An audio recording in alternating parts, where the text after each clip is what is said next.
Bawa kate kara gora tagara ukuba mala katana nama gogodohon awame nadi sifil me wara turki to ko khale galgala lale tene iyana chai saro me komatana nadira me egana chiru kutade anka mate bayanga bani ati durano sembe hogga namni tv khaisa ka we mata khaisa olde mata siru kuba hogga namni gara khaisa able waldire gara siru kuba akana tegana filmi magic ki kabu fitlalen baraga bala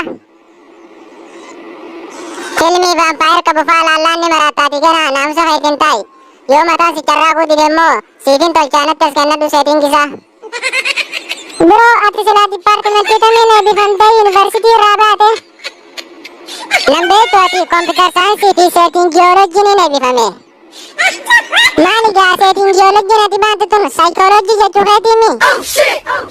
lucky setting geology ma namaka khaiti khamatan carragu di de kamarata ko to kana setting kisa senetin sisiresa yo aisin sugubate sirene tigi gira kanadu bro kastana ne de takau yani ne te dumate di bizine goreti achumanu sitte ne chanada anti stress ni gadda scan na gota matan carragu di de edau irar na je chabule angkanin jugaru matan ke khona 8GB ma 4GB la sila 8GB te na gami wani namne na jaunti takman na galti amma anka tara khoda ne ki di de mera na de devane na galtu mata guddivte wanne mata katara dibana maga gabatte veda mata re hana 2GB la bukke mata raja bukke ndedde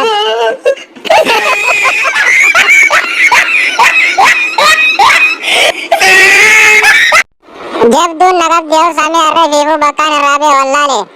सुमार बिफिन नखासे गन्नबासे आखी सुकरमानी मितद्दा मियखन वजीफो कितना अब्दा या खाली का बकान नदेव से बकान राखत का माती दिया है सन नदेव से नदान am magalat dirre tana sanu khaise simbe ko ya khali ka yal manatin kadin ya rab betuna ragab ya rab betuna ragab ya rab nagi an kamati diya khaise nadav ngalu lu dawala du ya rab ya ragab tara tumba sumayad bin mana kana sena sani sena dawalla le gibbin undu alma bakati ya rab bakabirana ko jesen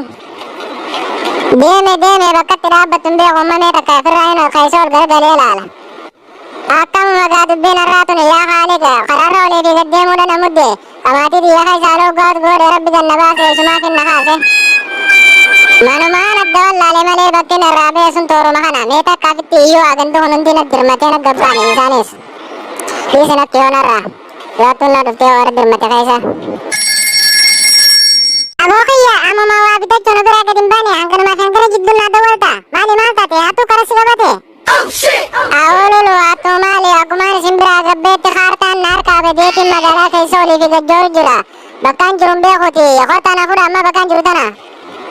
amme sabba hedidi sibinna me bakati jurtu benen tv fu me kan masada na khardan nar kabe jira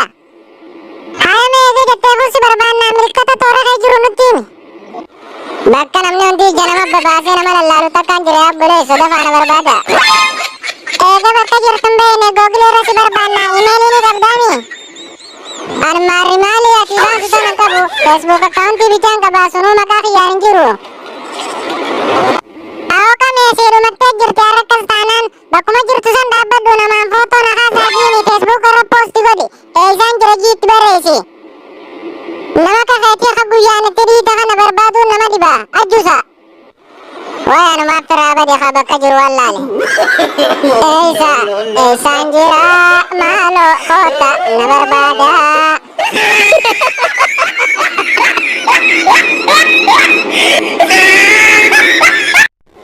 tajajira wallan sa kenyar ke curab baga gara bufata kenya teruskan esa senduk bame nada ya dokter debena je jawat te vida nara kabyanti ya fo iya tinjuru mali malta te wanumana kasi jarjar sutum mali mo edo shongore nyate te shongore garasi dongore amma tane freni sar ka bana lufte lakki dokter debena kasi miti dabo eder ranyanne ambile ka mutana barama to kontuni nudarare uchu fi meshan uduranyanan antu tasani manafir aya se je nadu bagana makana summiti gore biraku te angana makana kumal nabi bakhanin beltina jamnan fude dabo sallikem san makana dabo nakasin jarjar sujirti davida nara kalema rabbina abasu bogur bada ma tikamiti ko dan tu dan dura bitemma sidana ko rete nudarata no afan bantenya ta fi gumane wanya ta dalalata amma karab bisi gore tega agara arbaka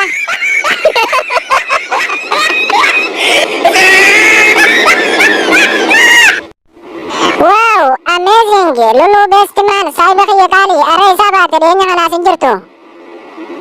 Sattiin badeette tiyaa kamee kiyaan guyyaa gantuma keessa deddeemeetiin afaan keetu jira malee karbira tokkolleen jiru. Anilleen egaan hojjetan uummadhee dalagaa tan eegale qamaatiin hin xiqqeesse ati hokkame akkuma duraanii sanitti kareetti reebi jirta juna. Aawoo amma dubbii irraa taa'eeti hoomaan dhufeef bichaan haa kan meessirraa hin deema. Arrafaa maallaqa yoo qabaatti malee ta'u waan takka sitti hin kennine jala murtee ofitti himuu qabda. Yeroo maallaqni jirre tanaa maallaqa nama gaggaafataatis ifi fuuliqii fuunee jiraachuu jirraati. Hoggamiin dambee sii kabaraati ammumaan tana naga kennimee hoomaan irraa afaanii baafadhuun jimaa kanaan. Amma harkaan si kennee booda foolisaan si barbaaduun dhaqqabu aanarraa haftu adda akkana. Hooma akka tarra jettaa miti nu kenna kaa tureen gadduma waan baajee jirabdina kadhachaan turree miti har'a hojii uummanaan akkana godhataami. Ammaan solushina si arge akka hiyya kanatti dalagattee jijjiiramuu yoo feete galgala hoggaa qamaatee mirkaante booda na bira kottu siifin hima amma waan qamaatuun sumaafin kenna. Hijaab akkuma kenna seetee boo ayyoggaan galgala qamee mirkaane baa tujjaarraa addunyaana fookii meeqaan Dubaay keessaa qaba. Tujjaarraa addunyaa hamataa zanyaa amma maaligii na kadhataa miti deemi qabeenya kee kan biraa ruffisan keessa gali. Awo korkoddu anfaan akka kenna seete silaa galgala yeroo namni qaalisan na gaafatte qabeenya kiyyaraa walakkaa lakka sittiin kenna silaama yeroo araaraan na jirtu tana naa deebifta.